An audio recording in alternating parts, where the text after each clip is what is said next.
भिवंडीमध्ये तिहेरी लंगत पाहायला मिळत आहे। निलेश सांबरे यांचा जोरदार शक्ती प्रदर्शन करत प्रचाराचा ताफा आता सुरू झालेला आहे। ही विजय निर्धार यात्रा आहे। यामध्ये मोठ्या प्रमाणात जनजल्लोष हा पाहायला मिळाला। मोठा ताफा घेऊन निलेश सांबरे यांनी आपल्या प्रचाराला सुरुवात केलेली आहे। निलेश सांबरे यांच्या प्रचारामध्ये गाड्यांचा मोठा ताफा होता। तसंच हजारोच्या संख्येने नागरिक रस्त्यावर उतरले होते। नागरिकांच्या समस्या ओळखून जो नेता रस्त्यावर उतरलेला आहे, ज्यांनी राजकारणामध्ये पाऊल ठेवलेला आहे, आम्ही अशा नेत्यासोबत राहणार। तसंच निलेश सांबरे यांनी राजकारणामध्ये यायचा निर्णय घेतल्यानंतर भाजपाचे उमेदवार कपिल पाटील यांची हवा संपल्याचं पाहायला मिळतंय। इतकंच नाही तर जनतेने सुरेश म्हात्रे यांना ओळखण्यास देखील नकार दिलेला आहे। पाहूया निलेश सांबरे यांच्याबद्दल जनता काय म्हणते। गाव सांगा। सातपाडा पोस्ट परळी तालुका वाडा पूर्व जिल्हा पालघर। आम्ही डोक्यावर पाणी आणतो एवढे लांबून, ते पण म्हणजे असं एकदम थकून जावं।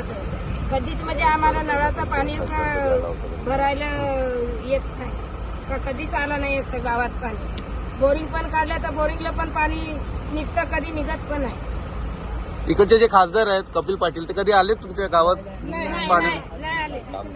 आणि काय काम करून ते काम केलं काय त्यांनी इथे? काय तुमच्यासाठी काहीच नाही? पाईपलाईन पण नाही आजपर्यंत नाही। तरी काय काळजी करू नका, तुमचा भाऊ आता खासदार होणार आहे। बाकीच्या गावाला सगळं आणि आम्हाला निलेश सांबरे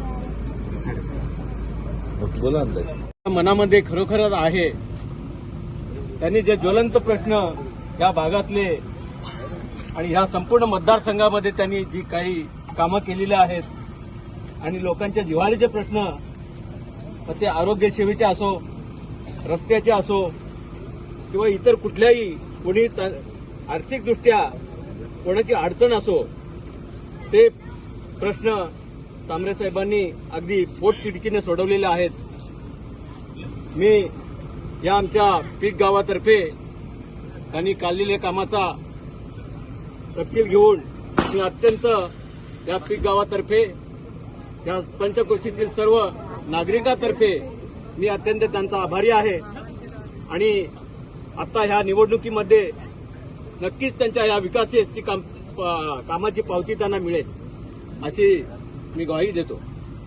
साहेब, या जिजाऊ संस्थेचे संस्थापक, आधारवाडीचे संस्थापक यांच्या हॉस्पिटलमध्ये मी दुर्धर आजाराने बेहोश झालेला मनुष्य आज 4 वर्ष तिथे विनामूल्य मी औषध उपचार घेतो। माझ्यासारखे हजारो रुग्ण तिथे मोफत औषध उपचार घेत असतात। आणि एवढंच नाही तर शैक्षणिक क्षेत्रात भरपूर प्रगतीचे म्हणजे ट्रेनिंग इंजिनिअरिंग कॉलेज देखील आहे। सैन्य भरती, पोलीस भरती अशा अनेक बहुउद्देशीय सुविधा त्यांनी उपलब्ध केलेल्या आहेत। आणि येत्या निवडणुकीमध्ये ते अपक्ष म्हणून उमेदवार उभे आहेत। त्यांना सर्व मतदार बंधू भगिनींनो भरघोष मताने निवडून द्या।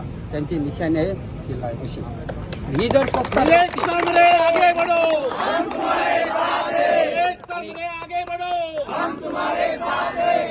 आणि ही जर संस्था नसेल तर माझ्यासारखे